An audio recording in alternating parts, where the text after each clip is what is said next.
এমনিতেই সরু ব্রিজ, তার উপর ভেঙে গেছে উভয় দিকের রেলিং, মাঝে মাঝে উঠে গেছে পলেস্তারা, কোথাও কোথাও বেরিয়ে গেছে ঢালাইয়ের রড। এরপরও উপায় না পেয়ে ঝুঁকি নিয়ে এর উপর দিয়ে যাতায়াত করছেন প্রায় 10 গ্রামের কয়েক হাজার মানুষ। চলছে যানবাহনও। রংপুরের মিঠাপুকুর উপজেলার বৈরাগীগঞ্জ থেকে বেগম রোকেয়ার জন্মভূমিতে যাওয়ার পথে শালমারা নদের উপর একমাত্র বালারঘাট ব্রিজ এটি। এলাকাবাসী বলছেন, এখানে যে কোনো সময় ঘটতে পারে দুর্ঘটনা।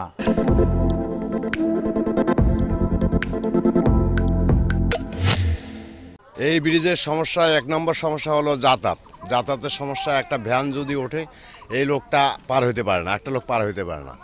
আর ওই পাশে আবার ফির ভ্যান রিক্সা মানে লোক সব আটক হয়ে থাকে।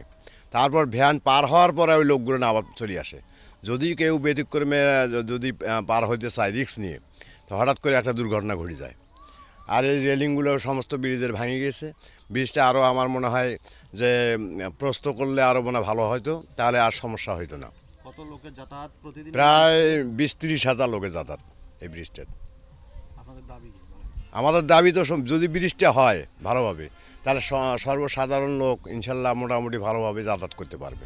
সমস্যা, খুবই সমস্যা। ব্রিজটা আরও গাড়ি সিরিয়ালে ঘন্টায় ঘন্টায় অপেক্ষা করা লাগে গাড়ির জন্য। গাড়ি কাটাকাটি করতে করা যায় না। একটা সাইকেল যাওয়া আসা করা যায় না, একটা মোটর সাইকেল, একটা গাড়ি অটো গাড়ি ঢুকলে একটা অটো গাড়ি কাটাকাটি করা যায় না, বা মোটর সাইকেল কাটাকাটি করতে পারে না। খুবই সমস্যা, ঘন্টার পর ঘন্টা এখানে থাকতে হয়। এই অবস্থায় ব্রিজটি প্রশস্তকরণ সহ পুনর্নির্মাণের দাবি স্থানীয়দের। যদিও কর্তৃপক্ষ বলছে, ব্রিজটির সংস্কারের বিষয়ে বর্তমানে কোনো পরিকল্পনা নেই। বিষয়টা হচ্ছে মানে খুব ঝুঁকিপূর্ণ অবস্থায় এই ব্রিজটা আছে। আমরা চাই পুনরায় এই ব্রিজটা আবার নতুন করে হোক। মানে খুব জনগণ চলাচল ব্রিজ বান্ধব এটা। আমরা জনগণের স্বার্থে এবং এলাকার স্বার্থে, পায়রাবন ইউনিয়নের স্বার্থে, বেগম রোকেয়ার স্বার্থে এই ব্রিজটা যাতে হয় এই আশাবাদ।